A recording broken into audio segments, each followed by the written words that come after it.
Durante 10 anos, a Coreia fora ocupada pelos japoneses e no pobre vilarejo de Jeonju, perto do Mar Amarelo, a família Moon sentia na carne o duro jugo japonês. Durante centenas de anos, a família Moon lavrou pacientemente a terra, com trabalho árduo e estoicismo. Mas no princípio deste século, operou-se uma profunda mudança em sua vida. Os Moon se tornaram fervorosos cristãos, presbiterianos, graças a missionários americanos. Mas como os demais coreanos, a família não pôde praticar sua fé cristã em paz. Não em 1920, porém. O governo de ocupação não permitia outra religião senão o shintoísmo, uma restrição deliberada para obliterar a identidade coreana, a cultura, a língua e a história que unia este povo por mais de 5.000 anos. Para o jovem Moon, a perseguição japonesa estimulou ainda mais sua procura de Deus, proporcionando uma experiência profunda e pessoal. Para o jovem, era simples e antiga a questão: por que havia tanta maldade no mundo? A resposta veio quando Sam Myung-moon tinha 16 anos. Na Páscoa de 1936, o jovem Moon rezava numa montanha perto de seu vilarejo, quando, disse ele, viu Jesus de Nazaré. Na aparição, Jesus mandou-o continuar a sua obra inacabada, começada há quase 2.000 anos. Tal comando de pacificar o mundo surpreendeu o jovem Moon. No princípio, ele se recusou, mas finalmente aceitou a tarefa. Como São Paulo, Sam Myung-moon sabia que ainda não estava preparado para sua missão. Durante 9 anos, ele leu a Bíblia e orou, pedindo orientação e revelação a Deus. Em 1945, após a derrota dos japoneses e libertação da Península Coreana, ele começou. Não era uma tarefa fácil. Sam Myung-moon sabia que devia começar em Pyongyang, capital da Coreia do Norte, já ocupada por tropas soviéticas. Mas o ateísta governo norte-coreano não permitia liberdade religiosa. Como os japoneses, os novos governantes do norte não queriam concorrência ideológica. Por isso, em agosto de 1946, o reverendo Moon foi preso pela primeira vez. E esta não seria a última tampouco. Ele foi espancado, torturado e jogado como morto no pátio da prisão. Seguidores do reverendo Moon levaram-no dali e cuidaram dele até ficar bom. Disseram que a recuperação foi um milagre. Pronto, o jovem reverendo pregava novamente a sua mensagem, ignorando a proibição total do ensino religioso no norte. De novo, novos problemas. Era abril de 1948. Por pregar a palavra de Deus em Pyongyang, Moon foi enviado para Hangnam, um campo de trabalhos forçados, reservado para os piores inimigos do regime. Os presos eram obrigados a trabalhar até a morte. Poucos duravam mais do que 6 meses. O reverendo Moon aguentou por quase 3 anos. Ele sabia que não podia sobreviver só por sua vontade. De sua mísera ração, dava a metade para os seus companheiros. Depois orava, pedindo forças, e isso aumentava sua vontade de viver. Esta determinação ajudou os outros também. Alguns sobreviveram, outros morreram. Mas o reverendo Moon deu a eles o conforto que pôde. Em 25 de junho de 1950, tudo mudou outra vez. Naquele dia, as forças norte-coreanas cruzaram o paralelo 38, objetivando unir as duas Coreias pela força. Kim Il-sung fracassou, mas só porque o presidente Truman enviou o socorro de tropas americanas. Mais de 1 milhão de pessoas perderam a vida e outros milhões se transformaram em refugiados. Um mês após retomar Seul, as forças dos Estados Unidos entraram em Hangnam. Na hora H, porque o reverendo Moon e os demais presos iam ser executados no dia seguinte. Os norte-coreanos não queriam deixar testemunhas.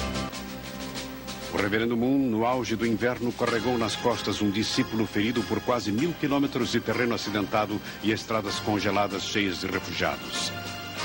Seu destino era Pusan. Pusan foi um desastre humano. Apinhada de desabrigados e tropas derrotadas de uma dezena de nações, a cidade foi novamente o último reduto da Coreia não comunista. Para o reverendo Moon, significava trabalho árduo como estivador, ganhando apenas o suficiente para sobreviver e manter o seu grupo. Ele dormia onde podia. Apesar da pobreza, o reverendo Moon continuou a pregar a sua mensagem de esperança. Poucos o ouviram. Mas os que ouviram construíram a primeira igreja de unificação numa colina perto de Busan. Não era um templo de alabastro e ouro, e sim uma humilde cabana feita de barro e pedra e velhas caixas de ração do exército.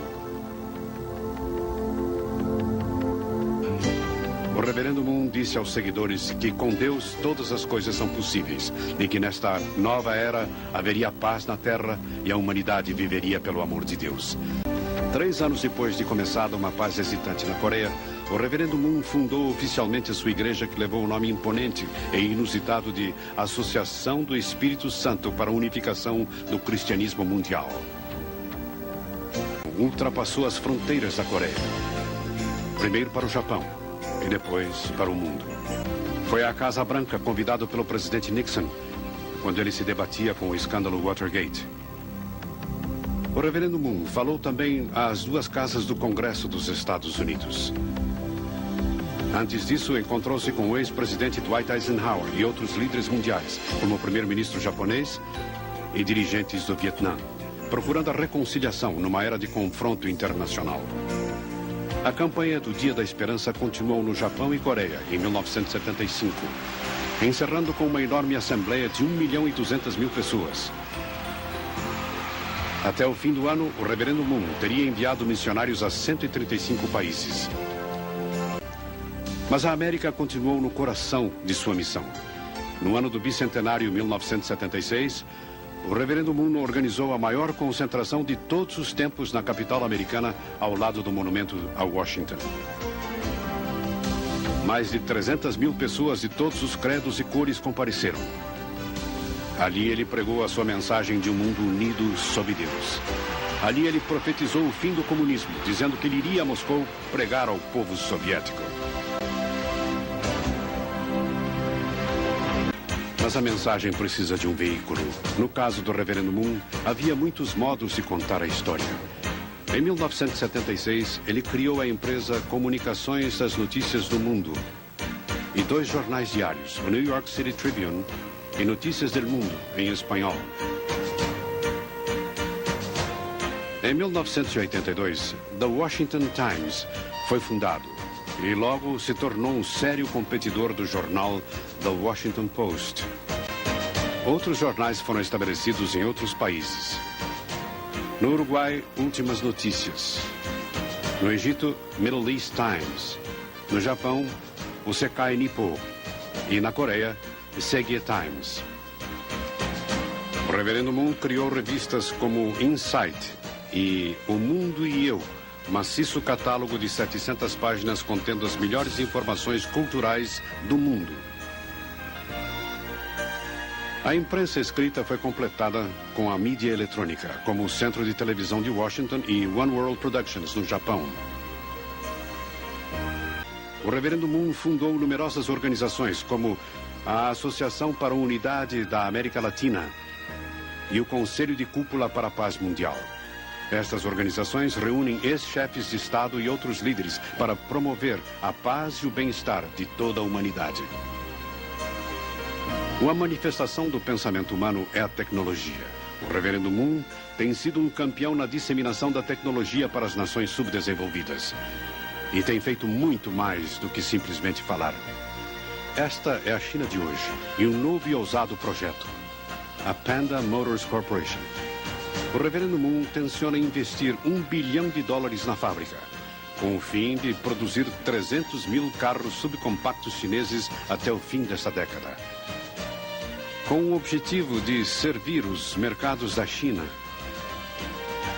da Ásia, da América do Sul, África e mundial.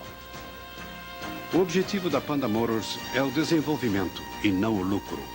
O reverendo Moon prometeu que nenhum dinheiro sairá da China e os lucros serão reaplicados na empresa para atender ao interesse de mais de 1 bilhão de pessoas. Para o reverendo Moon, os lucros comerciais sempre serviram um propósito moral e sem ele, sua verdadeira missão não poderia ser realizada. Só através da tecnologia avançada é que as disparidades sociais, econômicas e políticas do planeta podem ser corrigidas. Esta correção é um dos desafios fundamentais para a humanidade. Um dos meios de alcançar isso é através do intercâmbio cultural.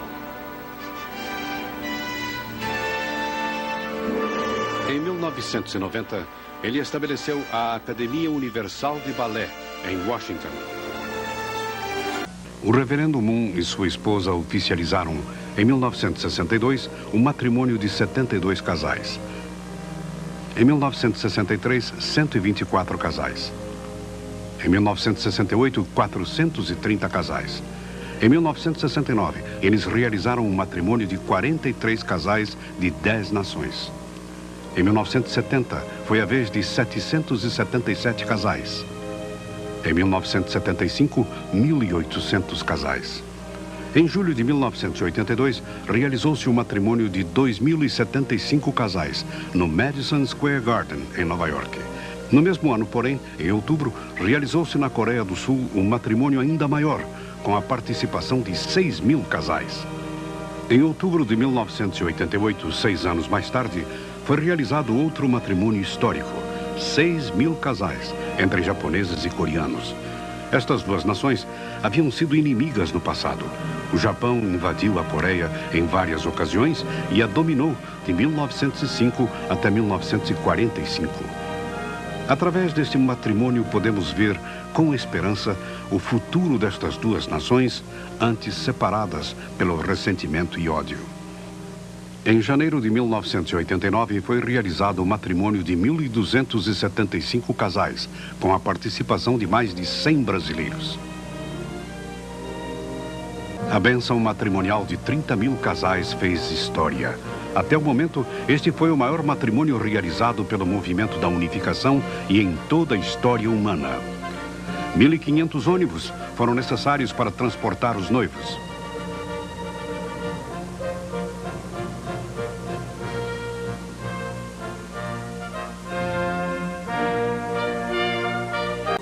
Todos os casais devem ser exemplos de amor e bondade para seus filhos. Cada um de nós deve também se tornar um pai ou mãe verdadeira das futuras gerações que se iniciam como frutos de cada um de nós. O pecado original foi o resultado da má ação entre Adão e Eva. O processo de restauração de cada um de nós, como seus descendentes, ocorre ao recebermos a bênção dos pais verdadeiros e estabelecermos uma família centralizada em Deus. A cerimônia de bênção da unificação permite que cada família seja enxertada na linhagem original de Deus. É, portanto, responsabilidade de cada casal fazer que este enxerto de amor verdadeiro possa brotar e transformar sua família em outra oliveira verdadeira. O matrimônio do movimento da unificação reúne as cerimônias do batismo, crisma e casamento em uma única cerimônia que enxerta a linhagem original de Deus no casal. O Estádio Olímpico de Seul transbordou de alegria e felicidade durante a celebração, logo depois da cerimônia.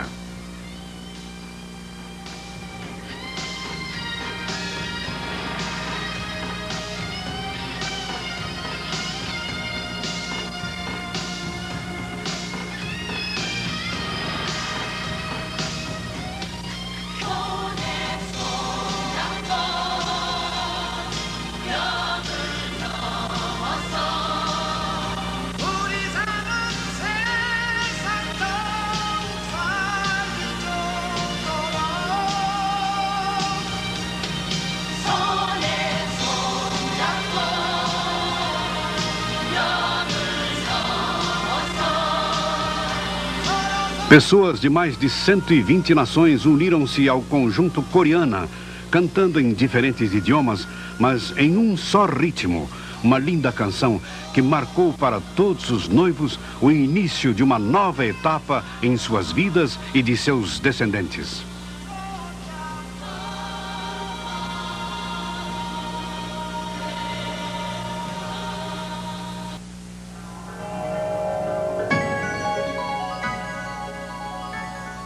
A meta do Reverendo Moon tem sido sempre unificação.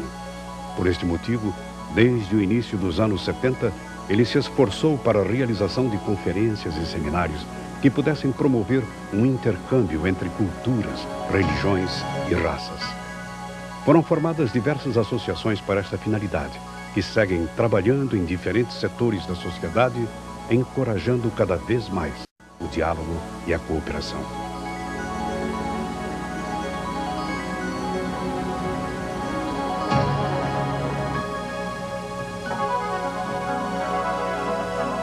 Em 1991, o reverendo e a senhora Moon estiveram no Brasil, onde foram homenageados pela Sociedade Brasileira de Heráldica e Medalhística com a medalha José Bonifácio, como reconhecimento de todo o trabalho que ele e seu movimento realizam em nosso país. Em dezembro de 1993, a senhora Moon foi a Brasília falar no Congresso Nacional, onde discursou sobre o tema Os Verdadeiros Pais e a Era do Completo Testamento.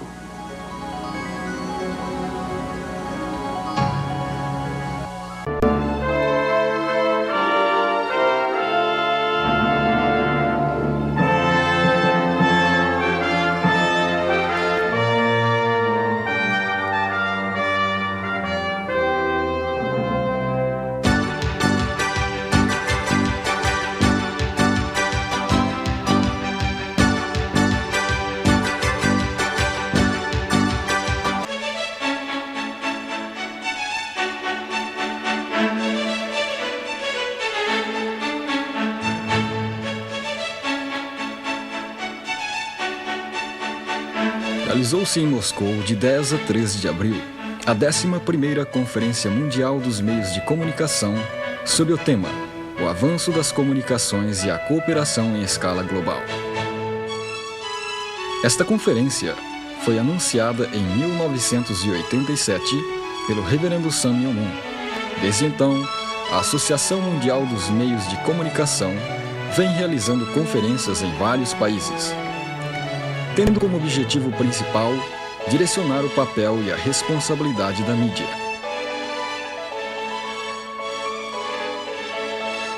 O Reverendo Moon discursou sobre o tema A Unificação Verdadeira em um Só Mundo.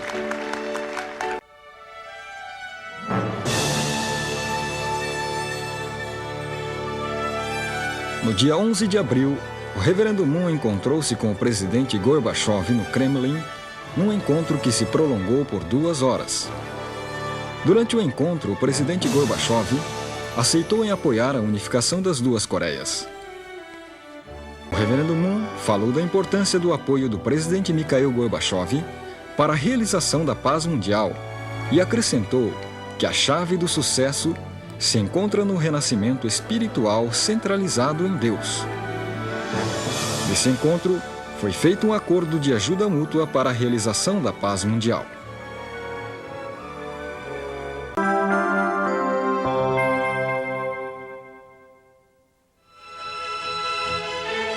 Em 10 de novembro de 1981, na 10ª Conferência Internacional para a Unidade das Ciências, o Reverendo Samuel Moon anunciou o projeto para a criação de um túnel submarino unindo o Japão e a Coreia. Nessa oportunidade, propôs a construção de uma autoestrada internacional unindo o Oriente e o Ocidente.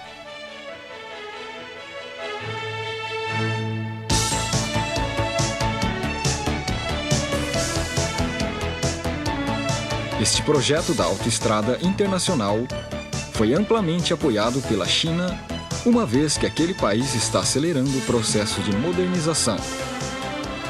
Assim, desde 1989, por 2 vezes, realizaram-se observações nas áreas onde a autoestrada deverá ser construída, desde Pequim até Canton.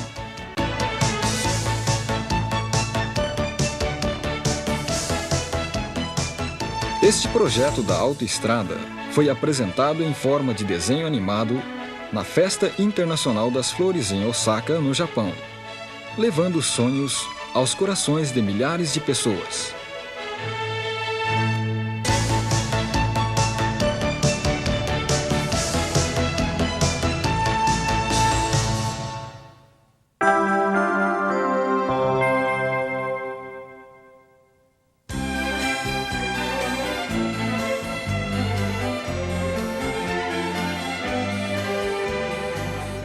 De 15 a 20 de agosto de 1990, realizou-se em São Francisco, na Califórnia, a segunda conferência da Assembleia Internacional das Religiões. Um movimento que objetiva o estabelecimento da paz mundial através da unidade e harmonia entre as diversas denominações religiosas.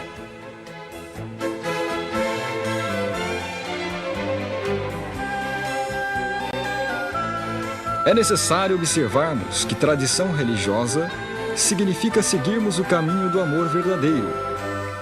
Dessa forma, Deus e a humanidade poderão caminhar juntos para o estabelecimento do ideal de Deus.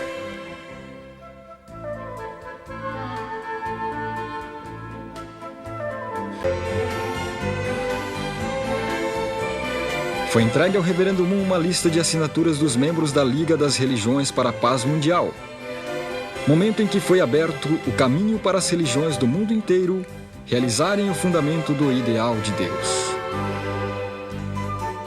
Certamente o movimento da unificação irá prosseguir cada vez mais, dando a sua contribuição, tendo como meta o estabelecimento da paz mundial, centralizado no amor verdadeiro de Deus. Por sua vez, 200 líderes políticos e intelectuais vindo das 15 repúblicas da ex-União Soviética participaram da Conferência de Líderes Internacionais, realizada no estado de Maryland, na América do Norte, no mês de abril.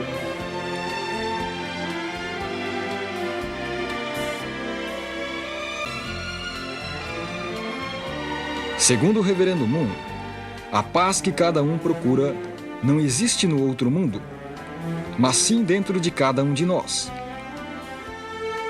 Se não alcançarmos a paz dentro da união da mente e do corpo, não será possível encontrá-la em nenhum outro lugar. A paz começa dentro de cada indivíduo.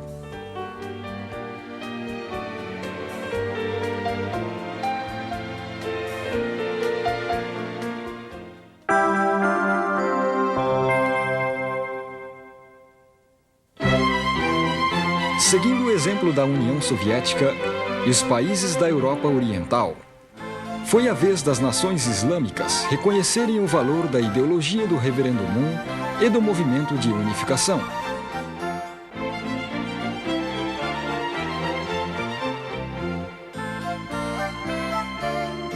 O movimento interreligioso promovido pelo movimento de unificação foi realizado em dezembro de 1990. E nos meses de abril e julho de 1991, realizou-se a Convenção Mundial Interreligiosa de Jovens em Nova York, contando com a participação de mais de 100 líderes islâmicos do Iêmen, Síria e Egito.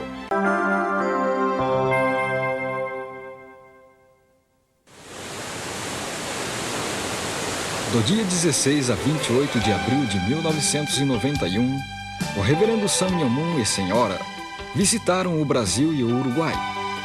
Foi a primeira visita desde o ano de 1965.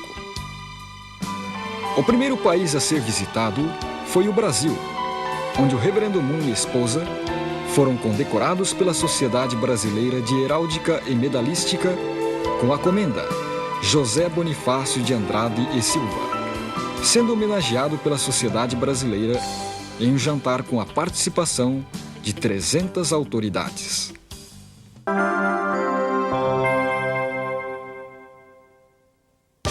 Em Seul, no dia 24 de agosto de 1991, realizou-se a 18ª Conferência Internacional para a Unidade das Ciências, que contou com a participação de mais de 140 cientistas provenientes de 34 países, sob o tema O Valor Absoluto e a Revalorização do Mundo Moderno. Cientistas e acadêmicos de várias áreas do conhecimento humano participaram de mais de um debate internacional e interdisciplinar.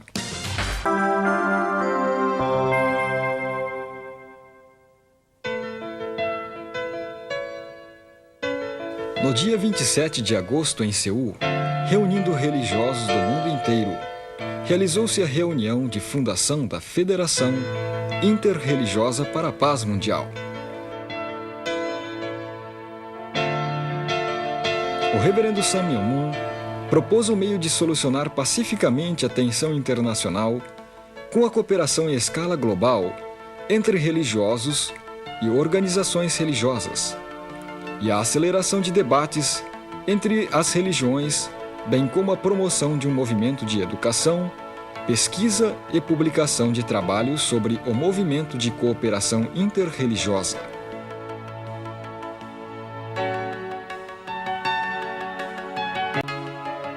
O reverendo Moon enfatizou que todas as religiões devem se isolar de benefícios próprios, seguir a vontade de Deus de salvar o mundo, e juntos devemos dirigir um trabalho a fim de acabar com as doenças, a pobreza e o crime. Nessa ocasião, recebeu o livro Escritura Mundial, o livro que foi elaborado num esforço conjunto de líderes religiosos e as principais denominações religiosas do mundo.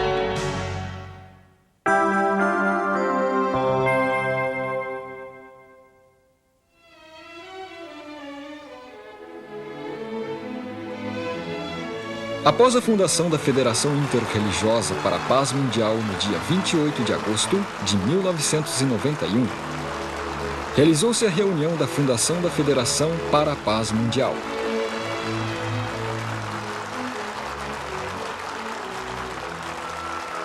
Esta federação é formada pela união de movimentos internacionais, promovidos pelo reverendo Sun Myung Moon em vários campos. Visa solucionar os inúmeros problemas mundiais, contribuindo para a realização da paz mundial, superando as barreiras de raças, religiões e fronteiras. Nesta conferência participaram ex-chefes de Estado de vários países, diplomatas importantes, líderes políticos.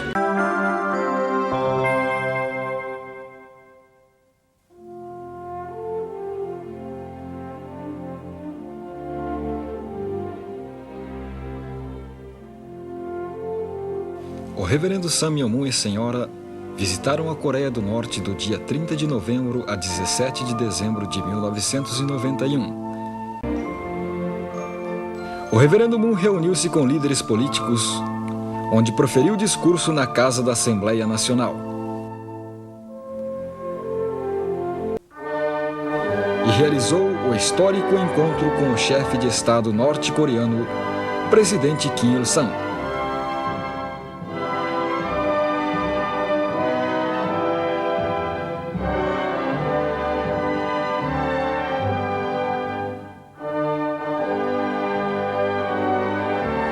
Na série de reuniões e encontros desta visita, vários assuntos foram tratados, como a negociação da Coreia do Norte com os Estados Unidos, o problema da inspeção nuclear, o apoio financeiro à Coreia do Norte, o reencontro das famílias separadas. Com isso, dando um grande passo para a unificação das duas Coreias.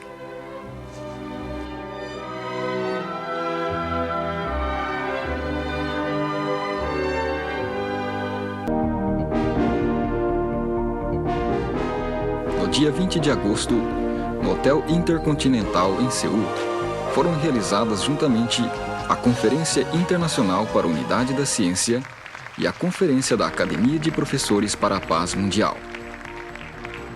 Aproximadamente 300 professores e cientistas de 107 países participaram dessas conferências.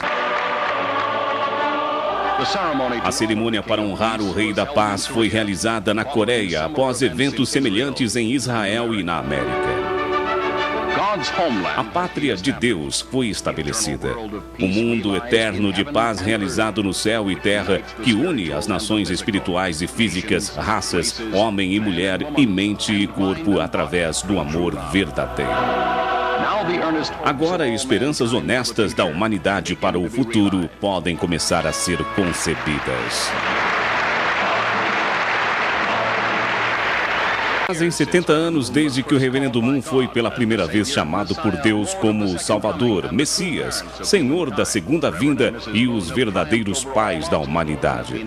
O Reverendo e Senhora Moon triunfaram sobre todos os obstáculos e foram reconhecidos em ambos os mundos, o espiritual e na terra. Olhando para trás, foi um longo caminho de restauração por indenização. Com uma mão, o Reverendo Moon alcança o céu e na outra ele segura a terra. Dias incontáveis de solidão foram gastos endireitando o eixo sobre o qual a história se move.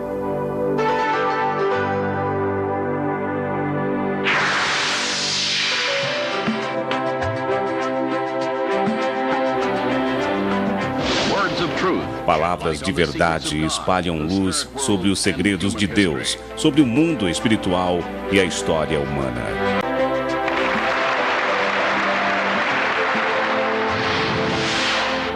Organizações e instituições para a paz foram estabelecidas nos campos entre os credos. A educação da mídia. As artes e esportes.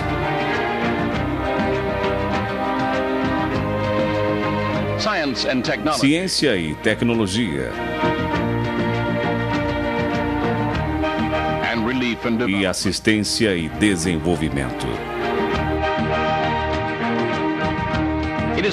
É mais que comprovado que hoje, após a era da Guerra Fria, o trabalho do Reverendo Moon floresceu em um movimento que promove os verdadeiros ideais familiares em aproximadamente 190 nações, patrocinando os esforços para a paz global.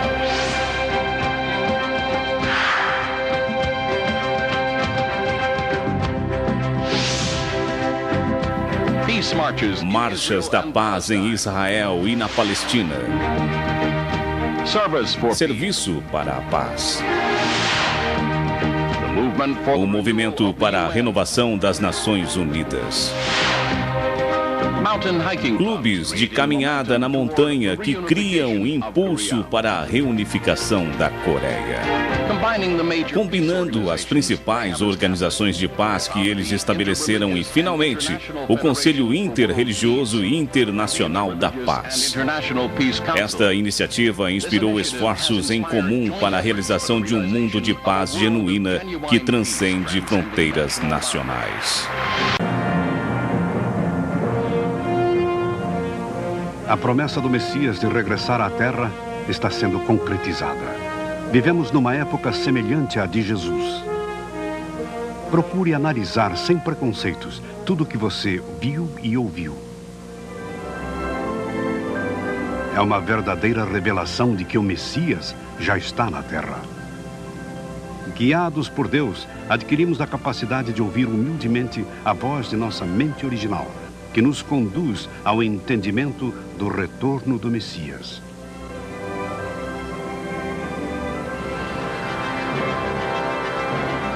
Acalmemos nosso espírito e fiquemos atentos para as boas novas da era do completo testamento.